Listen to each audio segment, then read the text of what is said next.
கடவுளுடன் காலை வணக்கம்.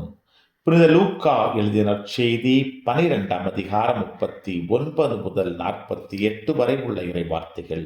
இயேசு தம் சீடர்களை நோக்கி கூறியது: எந்த நேரத்தில் திருடன் வருவான் என்று வீட்டு உரிமையாளருக்கு தெரிந்திருந்தால் அவர் தம் வீட்டில் கன்னமிட விடமாட்டார் என்பதை அறிவீர்கள்.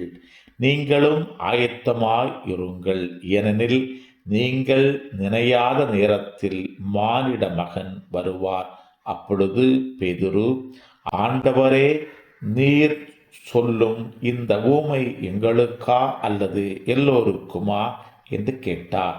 அதற்கு ஆண்டவர் கூறியது: தம் ஊழியருக்கு வேளா வேளை படியளக்க தலைவர் அமர்த்திய நம்பிக்கைக்கு உரியவரும் அறிவாளியுமான வீட்டு பொறுப்பாளர் யார்? தலைவர் வந்து பார்க்கும்போது தம் பணியை செய்து கொண்டிருப்பவரே அப்பணியாளர். அவர் பேறு பெற்றவர். அவரை தம் உடைமைகளுக்கெல்லாம் அதிகாரியாக அவர் அமர்த்துவார் என உண்மையாக உங்களுக்கு சொல்லுகிறேன்.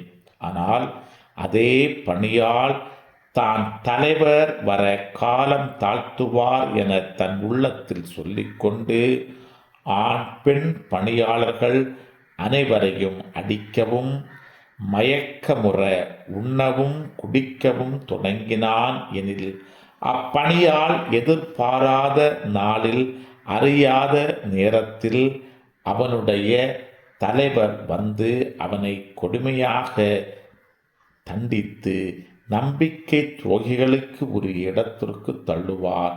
தன் தலைவரின் விருப்பத்தை அறிந்திருந்தும் ஆயத்தமின்றியும் அவர் விருப்பப்படி செயல்படாமலும் இருக்கும் பணியால் நன்றாய் அடிபடுவான்.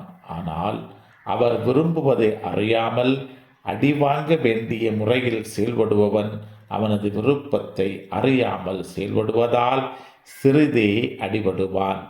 மிகுதியாக கொடுப்பவரிடம் மிகுதியாகவே எதிர்பார்க்கப்படும்.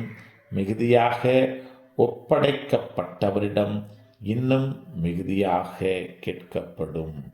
கிறிஸ்துவின் நற்செய்தி.